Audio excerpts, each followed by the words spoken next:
I am the Tofu Golem. Please enjoy the video. You begin by equipping a scoped rifle and confirming your scope is zeroed for the estimated distance. This reduces guesswork.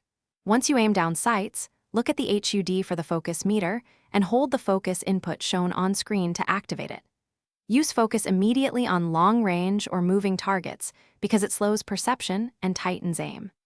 Make small adjustments while holding focus so you don't overcompensate. This first step gets you into a steady, controlled firing posture.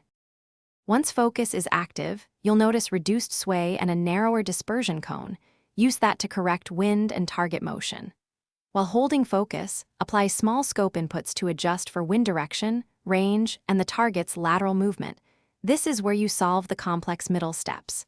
Make sure to track the focus meter so you don't deplete it mid-adjustment, and when the reticle is steady, release the focus input and fire. If you miss, re-enter focus immediately and correct the error. After the shot, immediately reposition or move to cover to avoid counterfire. That completes your shot sequence tactically. If focus doesn't activate, make sure the meter isn't empty, you're using a compatible weapon or scope, and the HUD shows the correct button prompt. Restart aiming if prompts are missing. If the shot felt unstable, swap to a steadier rest or bipod and repeat the focus routine. And use suppression or cover while the focus meter recharges so you can.